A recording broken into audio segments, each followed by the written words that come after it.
जय जय श्री राधे। आप सभी का स्वागत है एक बार फिर से। दोस्तों, अभी इस समय हम हमारे चैनल पे इंद्रेश जी महाराज की कथा द्वारा जो संदेश आप लोगों तक पहुंचाना है उसके बारे में जान रहे हैं। तो दोस्तों, आज की जो प्रश्नोत्तरी कार्यक्रम है, जो कि कथा के दौरान भक्तों के प्रश्न रहते हैं उनका उत्तर दिया जाता है। तो इंद्रेश जी महाराज ने आज बहुत ही सुंदर जो प्रश्न थे कि क्या भगवान की प्राप्ति, ठाकुर जी की प्राप्ति जो है गुरु के बिना संभव है, और पति परमेश्वर की जो व्याख्या उन्होंने करी है। तो आज की बहुत ही सुंदर व्याख्या आपको दिखाने वाले हैं आज की कथा में। तो आपको वीडियो अच्छी लगे तो अपने फैमिली और दोस्तों के साथ शेयर कीजिएगा। राधे राधे, हर हर महादेव। चलिए सुनते हैं आगे इंद्रेश जी महाराज ने क्या कहा। किन्हीं का प्रश्न है कि क्या भगवान गुरु के माध्यम से ही पा सकते हैं? निश्चित। अगर आप किसी की वाणी नहीं सुनते हैं, किसी की वाणी से प्रभावित नहीं हैं, किसी वाणी के द्वारा ठाकुर जी को नहीं जाने, तो आप ठाकुर जी को प्राप्त कैसे करोगे? बिना यूनिवर्सिटी गए कोई डॉक्टर नहीं बन सकता। गुरु बताएंगे, गुरु आज्ञा देंगे, गुरु प्रवचन सुनाएंगे, उसी से तो आप भगवत दर्शन कर पाओगे। हमारा कहने का अभिप्राय, गुरु दीक्षा तो आवश्यक है ही, पर उससे भी ज्यादा आवश्यक है सत्संग। अगर आप गुरु जी को नहीं, अब किशोरी जी का आप भजन करने लग जाओ लेकिन किशोरी जी को जानते नहीं हो, तो फिर कैसे प्राप्त करोगे? इसलिए जाने बिन न होत परतीति, बिन परतीत होत नहीं प्रीति। और ठाकुर जी को जाना गुरु के द्वारा ही जा सकता है।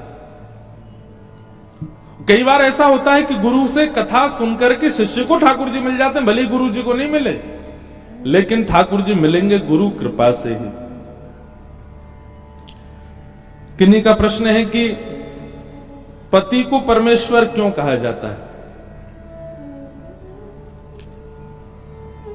अगर पति में परमेश्वर का आपके द्वारा बताया गया गुण लक्षण ना हो, तब क्या पति को पति के आज्ञा, पत्नी को पति की आज्ञाकारिणी होना चाहिए?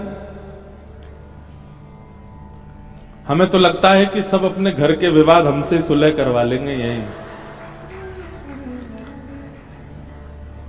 और सबसे बड़ी बात यह है कि विवाह पक्ष के उत्तर भी कौन दे रहा है जिसका स्वयं का विवाह नहीं हुआ अभी तक। हमारी एक बात सुनिए। सबसे पहली बात आपने कही कि पति को परमेश्वर क्यों कहा गया। आप ये नहीं जानते कि बालकों को भी गोपाल जी कहा जाता है, लाली को भी किशोरी जी कहा जाता है। जब लाला को गोपाल जी मानने में हमको दिक्कत नहीं होती, लाली को किशोरी मानने में दिक्कत नहीं होती, पर पति को परमेश्वर मानने में इतनी दिक्कत क्यों? परमेश्वर इसलिए है कि उन्होंने आपका हाथ थामा है और जीवन भर आपकी रक्षा का उन्होंने दायित्व उठाया है। पति का मतलब, पति शब्द का अर्थ क्या होता है? रक्षक। जो रक्षा करे उसको पति कहते हैं। इसलिए ठाकुर जी को जगत पति कहा जाता है, मतलब जगत के रक्षक। इसलिए उनको परमेश्वर कहा जाता है क्योंकि हमारी रक्षा का दायित्व उन्होंने लिया है। कन्या एक रत्न है और पिता ने अपने उस रत्न को एक पुरुष को दान किया है कि अब इनकी रक्षा तुम करोगे। आपकी रक्षा का दायित्व उनका है, इसलिए परमेश्वर। दूसरी बात, अब आजकल तो लोग बाग भूल गए, लेकिन जनेऊ संस्कार होता है ना, तो जनेऊ संस्कार में विवाह से पहले 3 धागे पहनता है पुरुष, और विवाह के बाद 3 धागे और पहनता है, तो 6 सूत्र का जनेऊ हो जाता है। 3 प्रकार के ऋण होते हैं हर मानव के ऊपर: देव ऋण, ऋषि ऋण और पितृ ऋण। बहुत सावधानी से सुनिए सब लोग, इधर देखिए। कौन बोल रहा है भाई यहां? इधर देखिए। देव ऋण, ऋषि ऋण और पितृ ऋण, 3 ऋण होते हैं।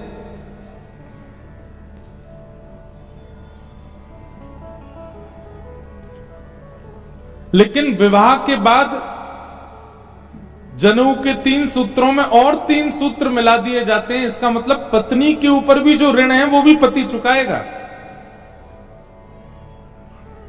जब तक विवाह नहीं होता तब तक पुरुष अपने ऋणों से मुक्त होता है। जनेऊ धारण करता है तो उसके बाद जो भी पूजा करेगा, यज्ञ करेगा, अनुष्ठान करेगा, उससे उसके ऋण खत्म होते हैं। देवताओं का जो ऋण है, पितरों का जो ऋण है, ऋषियों का जो ऋण है, और विवाह के बाद वो 3 सूत्र और पत्नी की ओर से पहनता है, और फिर वो जो कुछ भी करता है उसमें दोनों के ऋण खत्म होते हैं, उसके भी उसकी पत्नी के भी। वो आपके ऋणों को भी चुकाएगा, वो आपकी रक्षा भी करेगा। इसलिए वो परमेश्वर स्वरूप है और उसको परमेश्वर मानना ही चाहिए। पर आपने यहां कहा कि अगर वो विपरीत अवस्था के हों तो फिर क्या किया जाए? प्रयास कीजिए कि आप अपने भजन से, अपने भाव से, अपने कर्तव्यों से उनको सुधार सको। कई बार ऐसा होता है बंधुओं कि बालक अच्छा नहीं होता हमारा, लेकिन माता पिता उसको त्याग नहीं देते। बहुत ध्यान से सुनिएगा। माता पिता क्या करते हैं? अथक प्रयास करते हैं, खूब प्रयास करते हैं कि कैसे भी करके ये हमारा बालक है, इसको हम शुद्ध करें, इसको हम सुधारें, इसको हम व्यवस्थित करें। और अधिकतर ऐसा होता है कि बालक सुधर जाते हैं, एक समय आने पर बालक व्यवस्थित हो जाते हैं, अपना जीवन जीने लगते हैं। ऐसे ही कई बार पति को पत्नी के प्रति, पत्नी को पति के प्रति विवाह के बाद कई सारे अवगुण दिखने लग जाते हैं। तो उन अवगुणों के प्रति आपको चिंता नहीं करनी चाहिए, बल्कि आपका दायित्व बनता है कि अब हम इसको सुधारें। लेकिन वो प्रयास करने पर भी न सुधरे, न व्यवस्थित हो, बिल्कुल ही राक्षस प्रवृत्ति का हो जाए, आपका मान सम्मान ना करे, आपके अस्तित्व का, आपकी पत्नी व्रत का पालन भी उसको स्वीकार ना हो, बहुत ही ज्यादा ही विषम स्थिति आ जाए, तो ऐसी स्थिति में त्याग ही उचित है। अब लेकिन देखो, त्याग भी एक दो बात हमारी ध्यान से सुनिएगा। माता सती ने राम जी की परीक्षा ली। भगवान शिव सती को अपने साथ राम कथा सुनाने ले गए थे, और काकभुसुंडी जी के द्वारा जब राम कथा सुनी, सब लोग इधर देखिए, ध्यान से सुनिए, फिर नहीं सुनते हैं तो फिर बाद में वही प्रश्न कर देते हैं जो हम बता चुके होते हैं, इसलिए ध्यान से सुनो। सती माता ने राम जी की कथा सुनी स्वयं महादेव के साथ, लेकिन थोड़ा प्रमाद किया कथा में। और प्रमाद क्या किया? व्यास के प्रति प्रमाद भाव रखा। उसकी वजह से सती ने कथा सुनने के बाद भी राम जी के रूप को पहचान नहीं पाई। और जब वन में राम जी को विचरण करते हुए देखा तो सती ने जाके उनकी परीक्षा ली। सबको कथा पता है, परीक्षा लेकर के लौट करके आई तो शंकर जी ने पूछा, कहां गई थी आप? तो आकर के कहा कि आपने तो दूर से प्रणाम किया था, मैं पास से प्रणाम करने गई थी। एक तो राम जी की परीक्षा ली, ऊपर से शंकर जी से आके झूठ बोल दिया। अब कथा प्रसंग सबको पता है, विस्तृत है। तब शंकर जी ने क्या किया? जब सती के प्रति उनके मन में भाव आया कि अब ये मेरी गृहिणी योग्य नहीं है, तब शंकर जी ने क्या किया? तन से सती का त्याग नहीं किया, तन से तो रह रहे हैं साथ में, पर मन से सती का त्याग कर दिया। कई बार स्थिति ऐसी बन जाती है कि हमारे पति या हमारी पत्नी वो चाह करके भी नहीं सुधर रहे हैं, तो फिर हम क्या करें? अब उम्र इस स्थिति में आ चुकी है, बच्चे बड़े हो चुके हैं कि अब त्याग ऑप्शन नहीं है। तो ऐसी स्थिति में क्या करना है? निर्वहन करना है, संग रहना है, पर मन से त्याग देना है। लेकिन स्थिति बहुत ही ज्यादा भयावह हो जाए, बिल्कुल वैसी है, तो फिर त्याग ही उचित है।